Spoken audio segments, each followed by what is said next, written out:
단순히 내신에 1.8을 곱하고 이 정도면 되겠지 하고 안심했던 친구들 지금 뜨끔했지? 미안하지만 너의 내신 계산법은 완전히 틀렸어. 충격적이지? 하지만 이게 현실이야. 9등급에서 5등급제로 바뀌는 이 전환기, 대입 합격의 당락을 가르는 진짜 기준이 뭔지 그 비밀을 오늘 내가 시원하게 풀어줄게. 숫자만 보고 희망회로 돌리다가 쓴맛 보는 일 이제 끝내자고. 오늘 이 시간 이후로는 불안에 떨지 않고 웃으면서 합격증을 받게 될 거야. 내가 장담해. 자, 그럼 이 복잡한 입시판을 완벽하게 파고들기 위한 우리만의 비밀 작전 3단계 로드맵을 소개할게. 첫 번째, 등급 변환의 진짜 비밀을 규명할 거야. 단순하게 곱하기 몇으로 끝나는 게 아니거든. 수학 천재들만 아는 줄 알았던 그 비밀 내가 다 까발려줄게. 두 번째는 전국에 있는 수많은 고등학교를 5가지 유형으로 깔끔하게 분류하고 각 유형이 입시에 어떤 영향을 미치는지 속 시원하게 파헤쳐 볼 거야. 다 같은 학교 아니냐고. 천만의 말씀, 만만의 콩떡. 세 번째, 가장 중요한 하이라이트. 대한민국 주요 15개 대학의 실제 내신 환산 합격선을 대공개할 거야. 너의 등급이 실제로 어떤 의미인지, 합격 가능성은 얼마나 되는지 눈으로 직접 확인시켜줄게. 어때? 벌써부터 가슴이 두근거리지? 여기 이 큰 숫자 66이 보이지? 이게 단순 비율 계산이 얼마나 치명적인 오류를 갖고 있는지 보여주는 상징적인 숫자야. 9등급제가 5등급제로 바뀌는 건 단순히 등급 칸 몇 개 줄이는 문제가 아니라고. 총 9단계에서 5단계로 줄고 등급 간 구간 수는 8개에서 4개로 변했어. 여기서 그럼 8 나누기 4는 2니까 그냥 1.8배나 2배 하면 되겠네 라고 생각했다면 미안하지만 꽝이야. 큰 코다친다. 합격의 당락은 등급이라는 숫자 자체에 있는 게 아니야. 각 등급이 전체 학생 중 어느 정도의 진짜 위치를 차지하는지에 달려있어. 이걸 모르면 진짜 열심히 공부해도 엉뚱한 길로 갈 수 있다는 뜻이지. 마치 맛집 찾아갔는데 간판만 보고 들어갔다가 낭패 보는 격이랄까? 결론부터 말하면 숫자는 그냥 숫자일 뿐이야. 중요한 건 그 숫자가 의미하는 백분율 위치거든. 9등급제에서는 1등급이 최고점 0%, 2등급이 최상위권 11%를 차지했지. 5등급제에서는 1등급이 여전히 최고점 0%지만 2등급은 상위 20%로 확 늘어나. 이 표를 보면 더 명확해. 9등급제 3등급이 차지했던 위치가 5등급제 2등급과 거의 비슷해진다는 거야. 이걸 모르고 단순히 1.8을 곱해서 와, 내 등급 올랐네 하고 좋아하면 안 된다는 거지. 전체 학생 중에 내가 어디쯤 서 있는지 그 진짜 위치를 파악하는 게 핵심이야. 백화점에서 옷 고르는데 옷 사이즈 숫자는 보고 이거 나한테 맞겠지? 했다가 피팅룸에서 좌절하는 거랑 똑같아. 그래서 말이야, 우리 IDA 입시연구소는 단순하게 비율만 곱하는 게 아니라 너희의 등급이 5등급제로 바뀌었을 때 정확히 어디에 위치하게 될지 그 진짜 위치를 찾아내기 위해 아주 정교한 수학적 방법론을 사용했어. 이름하야 선형보감법. 이름만 들으면 막 머리가 지끈거리지. 괜찮아, 나도 처음엔 그랬어. 하지만 이건 두 개의 점 사이의 값을 가장 정확하게 추정하는 기가 막힌 방법이야. 등급 간 간격 차이까지 섬세하게 반영해서 오차를 최소화한 등차적 공식을 적용했지. 이 복잡한 수식들 너희가 직접 풀 필요는 없어. 이건 우리 전문가들이 밤새워가며 너희의 합격 가능성을 한치의 오차도 없이 예측하기 위해 사용하는 비밀병기거든. 그냥 우리가 다 계산해 줄 테니 넌 결과만 보면 돼. 이제 본격적으로 합격선을 공개하기 전에 우리가 어떻게 이 데이터를 분석했는지 그 기준을 설명해 줄게. 전국의 수많은 고등학교를 딱 5가지 유형으로 분류했어. 첫째, 정말 이름만 들어도 고개가 끄덕여지는 명문 특목자 사고. 둘째, 그에 버금가는 일반 특목자 사고. 셋째, 솔직히 좀 아쉬운 하위권 특목자 사고. 넷째, 서울 명문대 진학률이 높은 명문 일반고. 그리고 마지막으로 우리가 흔히 접하는 일반고까지. 이 5가지 유형별로 데이터를 쪼개서 분석했어. 왜냐고? 고등학교 유형에 따라 같은 등급이라도 대학이 받아들이는 무게감이 천차만별이거든. 앞으로 공개될 모든 합격선 데이터는 좌측의 9등급제, 우측의 5등급제 환산 수치를 철저히 구분해서 보여줄 거니까 두 눈 크게 뜨고 따라와. 자, 그럼 드디어 베일을 벗을 시간. 대한민국 최상위 3개 대학 중 첫 번째, 바로 서울대학교 합격선이야. 명불허전 서울대답게 지역 균형이든 일반 전형이든 모든 유형의 고교에서 1점대 초중반에서 끝나는 걸 볼 수 있지. 9등급제 때도 그랬지만 5등급제로 환산해도 서울대의 문은 여전히 좁고 높다는 걸 알 수 있어. 특히 명문 특목자사고나 명문 일반고의 경우 9등급제 1점대 후반이 5등급제 1점대 중반으로 바뀌면서 등급 숫자 자체는 올라가는 것처럼 보이지만 실제 경쟁률이나 합격 가능성에서는 큰 변동이 없다는 걸 명심해야 해. 단순히 등급 숫자만 보고 오, 나 서울대 갈 수 있겠는데? 했다간 나중에 입을 걷어차게 될 수도 있어. 다음은 연세대학교 합격선이야. 연세대는 서울대와는 또 다른 양상을 보여주지. 고교 추천 전형을 보면 모든 고교 유형에서 1점대 초반에서 중반으로 합격선이 형성돼 있어. 그런데 활동 우수형이나 국제형을 보면 이야기가 좀 달라지지. 특히 명문 특목자사고의 경우 9등급제 기준으로 3점대까지도 합격하는 경우가 보여. 이게 바로 고등학교 유형의 힘이야. 같은 3등급이라도 일반고 3등급과 특목고 3등급은 대학에서 다르게 본다는 걸 단적으로 보여주는 사례라고 할 수 있지. 나 특목고인데 내신 좀 낮아도 괜찮을까?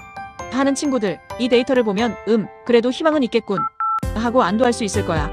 물론 너무 안도하다가 철렁할 수도 있지만 말이야. 세 번째 최상위 대학, 고려대학교 합격선이야. 고려대 역시 연세대와 비슷한 경향을 보이는데 학교 추천 전형은 1점대 초중반에서 주로 끊기지만 학업 우수형이나 계열적 합평은 조금 더 넓은 스펙트럼을 보여줘. 특히 계열적 합평에서는 명문 특목자사고의 경우 9등급제 3점대 후반이 5등급제 2점대 초중반으로 환산되어 합격하는 사례도 있어.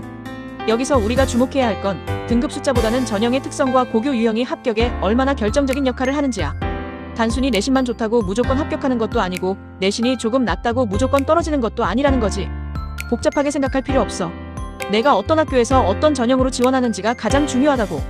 이제 스카이 다음으로 많은 학생들이 목표로 하는 서강대와 성균관대 합격선을 살펴볼까. 이 두 대학은 교과 전형에서는 모든 고교 유형에서 놀랍도록 비슷한 합격선을 보여줘. 9등급제든 5등급제든 1점대 중반에서 뚝 끊기는 걸 볼 수 있지. 그럼 학교 유형이 별로 안 중요한 건가? 라고 생각할 수 있지만 학생부 종합 전형으로 넘어가면 또 이야기가 달라져. 명문 특목자사고는 9등급제 3점대 중반이 5등급제 2점대 초반으로 환산되어 합격하기도 해. 교과 전형은 칼같이 내신 점수로만 줄을 세우지만 학종은 학생의 잠재력, 학교의 교육과정 등 다양한 요소를 종합적으로 평가한다는 걸 여실히 보여주는 데이터지. 나는 내신이 좀 약한데 활동은 자신 있어 하는 친구들은 이 부분을 잘 살펴봐야 해. 서류 하나하나에 너의 스토리가 담겨 있어야 하니까 말이야. 다음은 한양대와 중앙대의 합격선이야. 한양대는 교과 전형에서 모든 고교 유형이 9등급제 1점대 중반에서 5등급제 1점대 초반으로 비슷하게 합격선이 형성되는 것을 볼 수 있어. 하지만 학생부 종합 전형에서는 역시 명문 특목자사고의 경우 9등급제 3점대 중반까지도 합격하는 것을 알 수 있지. 중앙대는 교과 전형은 한양대와 비슷하게 1점대 중반에서 컷이 나지만 학종 융합형이나 탐구형에서는 명문 특목자사고의 합격선이 훨씬 넓게 분포되어 있어.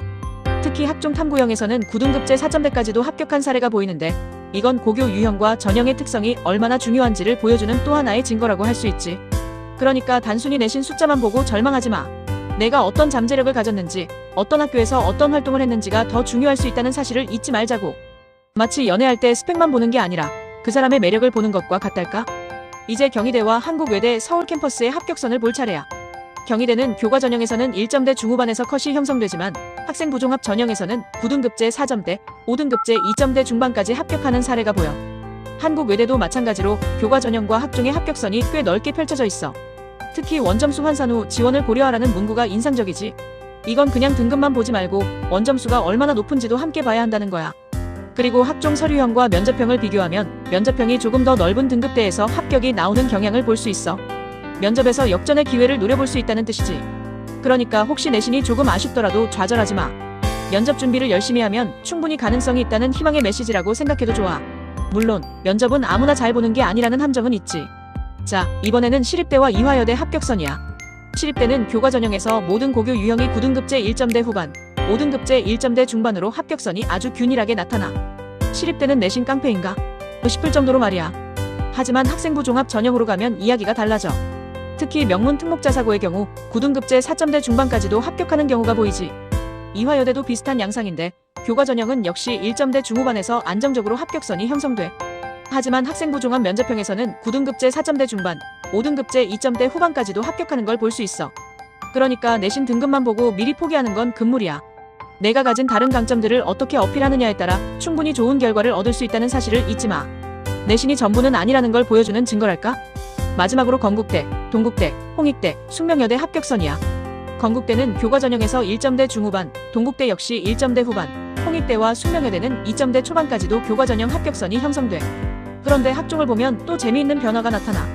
명문 특목자사고의 경우 건국대나 동국대 학종에서 9등급제 5점대까지도 합격하는 사례가 있어. 이건 정말 놀라운 결과지. 일반고 학생들은 1점대에서 2점대 초반의 합격선이 형성되는 것과 비교하면 학교 유형의 영향력이 얼마나 큰지 다시 한번 깨닫게 돼. 그러니까 나는 일반고인데 저기 5등급 합격했다는 건 뭐지? 하고 오해하면 안 된다는 거야. 너의 고등학교 유형과 전형을 정확히 알고 준비하는 게 얼마나 중요한지 이 데이터들이 명확하게 말해주고 있어. 괜히 내 등급으론 어림없어 하지 말고 제대로 전략을 짜보자고. 자, 오늘 우리는 단순히 1.8을 곱하는 어설픈 내신 계산법이 얼마나 위험한지, 그리고 5등급제 전환기에서 진짜 합격을 가르는 기준이 뭔지 3단계 로드맵을 통해 깊이 파고들어봤어. 중요한 건 변화된 숫자 뒤에 숨은 본질을 정확히 파악하는 거야. 그 본질을 꿰뚫어봐야만 너희 앞에 합격의 문이 활짝 열릴 거야. 불안에 휩쓸려 이리저리 흔들리지 마. 정확한 데이터에 기반한 이해와 전략이 바로 성공의 시작이자 끝이니까. 우리는 그 길을 밝혀줄 등대이자 가장 든든한 조력자가 되어줄게. 이제 너의 꿈을 향해 거침없이 나아가.